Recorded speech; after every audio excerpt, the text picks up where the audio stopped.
Hello and welcome to the Harwood Report for December 18th, 2017, presented by Trade Academy. I am your host and the founder of Trade Academy, Keith Harwood.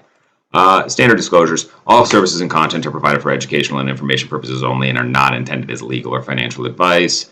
Options have risk. Consult a financial professional before executing any trade. Reminder, all of this stuff that I'm looking at is the way that I'm looking at the markets. That's not a recommendation that that's the way that you should be looking at the market. It's just how I look at them, and you can hopefully learn something from that. This week's highlights, I've got the equity indices as always. I go into bonds. I think there's something interesting happening there. Obviously, the equity indices have really rallied a lot here, and bonds have held up nicely in spite of raising rates and tax reform and everything else. So I'm going to go into that a little bit more. Gold is in an interesting inflection point right here, I think, with where dollar yen is, and finally oil starting to look a little bit more exciting to me there. So with that said, we'll start with fear and greed. It's at 73. There's still a little bit of room to run. Where maybe that's going to have to come from is actually through selling of bonds. So that would push TLT down as a way to get this fear and greed level up to these frothy levels. The frothy level would be really above 80, and then that's where it tells me that maybe the market's getting a little too excited about the upside. There's a lot of exuberance in the market, but it's not actually really coming through to bond demand. So junk bond demand is still relatively high, and part of that, I think, is because of where TLT is. Let's go straight to the charts then, on that note.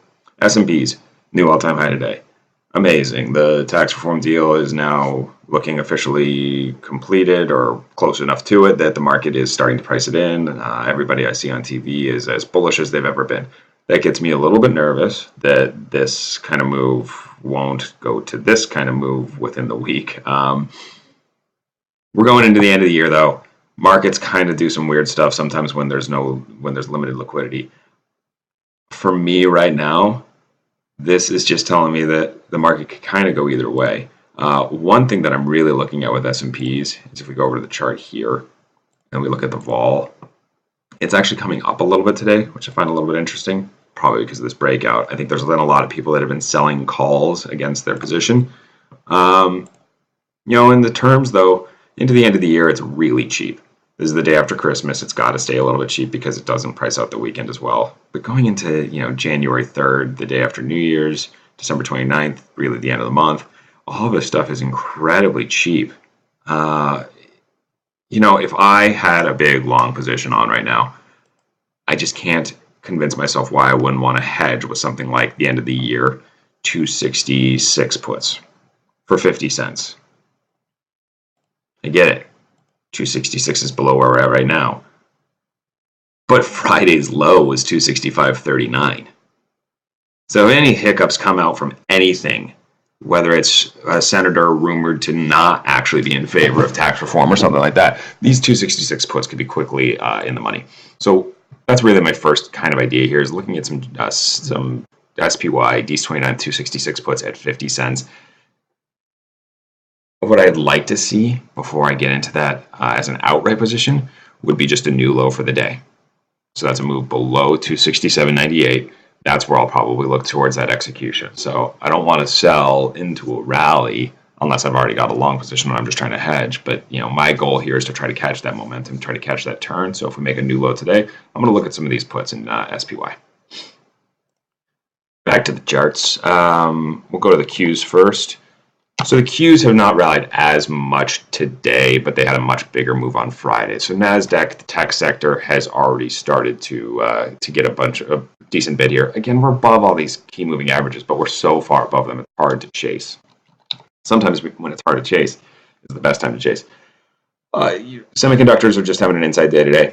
For me to get more excited about the Qs, I want to see the semis above yesterday's high, Friday's high. If SMH gets above 99.25, then that's where I'll probably look for an outright, is long the Qs or actually long SMH.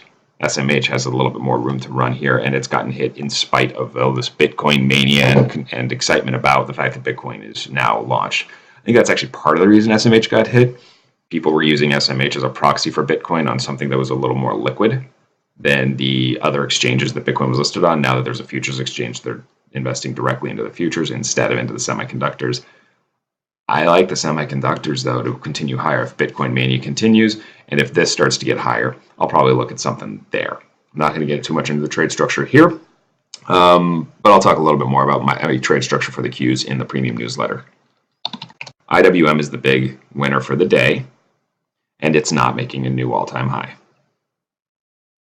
So it pulled out of this pullback zone, and now it's testing the new all-time high. Seems to me like that might actually continue to get a little more money flow. Yes, I know a lot of this rally came on rumors of tax reform, but now that tax reform has been executed, IWM probably has some room to run here. And note that IWM is trading at about a $4 discount to the Qs. When it was trading above up here last time, it was trading at a premium to the Qs. So it's something to watch in terms of money flow, rotation, etc. IWM may have that initial resistance here, but on a move above 155.41, I think I got to start looking at something for a play towards 158 or 160 into the end of the year, because who's left to sell in an illiquid time after tax selling has probably been completed.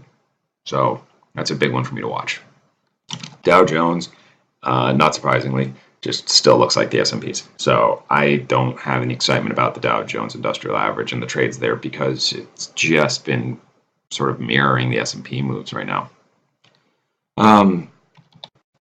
First, I kind of want to look at the dollar index here. Note that the dollar is a little bit weak today. It's a little interesting to me. Now I would have expected firm dollar, weak precious metals, things like that, investment money to be coming into the United States on this tax reform deal, and it's just not. It really hasn't had much of a move throughout this tax reform process. And TLT has been strong. So yields have been dropping during the rate hike of last week and the tax reform rumors of this week and last week and the week before. This looks like a mispricing to me. I think at some point, the only way that we can continue to keep these stocks going higher is to see TLT lower. So I want to look a little bit more at this. TLT is a little lower today, but it's not a terrible move. Note that last week even, we got down below 126. If I look at the vol, it's still pretty cheap here, around 9%. Realized vol's been around 8.5 on average for a 20-day moving average. The short term, we've been moving closer to 7%, but it's still very cheap. And into the end of the year, I can get something around 9%. On the put side, I can actually get closer to below 9%. So if I'm thinking that this has that potential for that move below 126, maybe even below 125 if things get exciting into the end of the year, this is an interesting play for me. Get some of these cheap 126 puts, or even the 126.5s for January 5th. So I'll probably look at the 126s just because I think that this has got a potential for an even bigger move than is being priced in. So I want something with a little lower delta and a little more leverage. But I like these Jan 5th 126 puts around 43 cents. It's still pretty cheap. Even if this went to 9.5 vol, these are 46. So even with 9.5%, which is a relatively cheap volatility for TLT, I'm still buying these on the offer right now and still feeling pretty good about it. So let's just set that back to the market implied so that I can track this a little bit closer. But I'm thinking this is an interesting play here. So I've got the S&P puts if the market starts to turn over, and if the market continues to rally, I'm looking at these TLT puts instead. So that's my bigger macro type play. Dollar yen is really in a sort of an inflection point zone. This move was paired with a massive rally in gold, so it was kind of hard to chase because usually I look for long gold positions on a dollar yen move below the 10-day moving average on the close. The move got ahead of itself. We had a little consolidation gold for the last 2 days, Thursday, Friday. Today, dollar yen's a little bit weak, but it tested that 10-day moving average. I got to see something either break here, maybe make a new low in dollar yen, or get back above the 10-day moving average before I want to get too excited about gold. What I see in gold is that it is rallying. So, yeah, I could get up to 122. I was looking at sort of a 119 straddle last week. That looks pretty good still right now. And if I don't mind holding a little bit of that as something as a defined risk type thing, but this move to 122 really requires that next leg lower in dollar yen, and it seems hard to me to convince me that dollar yen's going to get significantly weaker without an S&P break. maybe I can get more leverage out of SPY. If I look over at the vol in GLD, it is dirt cheap. So if the market starts to rally, if the gold market starts to rally and the S&P start to sell off, this has got a lot of good leverage. I want to get a little further back, look towards January 19th. 121 calls there on the January. If I want to start looking for the outright bullish play, actually probably even a little higher, 121 and a half. On a move to 122 with vol bid, these 121 and a half still work as long as it doesn't take 4 weeks to full expiration. With a vol bid, if vol gets back up towards 10%, maybe a more historical norm, these would have been worth 83. So you can see the kind of discount that we're getting in gold options. So for me right now, it's looking at some of these Jan 121.5 calls if the market weakens and dollar yen weakens, because gold vol is cheap. We see it as well in GDX. GDX vol is cheap. GDXJ vol is cheap. SLV vol is cheap. But GLD vol is actually cheaper than silver, and it's making basically a new low for the year right now. So I think that's where the more interesting play potential is a bullish play in gold on a weak dollar yen. Dollar yen closes back above the 10-day moving average. Immediately go to my GLD puts and look for a break back down here below this low. I'm thinking on a move that back down towards 115. So I'll look for some 30-ish delta puts on the dollar yen closing above the 10-day moving average. Just a reminder on the charts here. Gold miners were a little bit firmer than gold on the original rally, but kind of more consolidation here, both in the main miners and the junior miners. Junior miners actually look a little bit better, but they're into a consolidation zone here, so it's just a lot of chop, I think, for precious metals here. Got a nice break 2 weeks ago. Nothing to me tells me that we have to rally back up to 16 in silver or 122 in gold, unless dollar yen starts to get weaker. And again, I don't think dollar yen necessarily gets weaker unless SPY gets weaker. So it's a quick flip for me though. SPY makes a new low for the day. Then I'm starting to look back, see if this dollar yen signal is starting to confirm. Look for some bearish plays in SPY and bearish plays in gold. And if the market continues to firm, I'm looking for bearish plays in TLT. So I've gotten 3 ideas out there for you, and I'm going to get you just a couple other things here in USO. I'm not going to go through the official trade I'm looking at in XLE. I'll save that as a premium trade. But USO is now back, basically sitting at the 20-day moving average, back above the 10-day moving average. I had talked about this in the midweek update last week for the premium people. This looked like a really nice just support zone happening again. Oil just drops down towards $11.20, rallies up towards $11.80. A breakout above $11.80 gets XLE and OIH extremely bullish, and pullbacks are basically just getting bought right now. Oil is not necessarily a bear market anymore. People are trying to adjust to the fact that we're in a range-bound market where USO goes from $11.20 to $11.80, or if you want to look at crude futures, the move is basically right now between 56 and 59. If the United States crude, WTI, can get above $60, that is massive for American producers. So that's something I have to watch for a potential breakout here, a move above this previous high from basically the end of November, right around Thanksgiving. So in those kind of illiquid times, we sometimes get those big rallies. Maybe that'll happen again into the end of the year. XLE then gives incredible leverage. It had a dividend, which is why the market was down on Friday. That's not really the real price. This does not adjust for the dividend. So in reality, the price is trading closer to $70 right now. We're testing this high. This high was $70.75.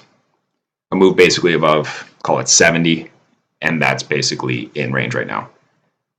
Oil firms, and this gets up here.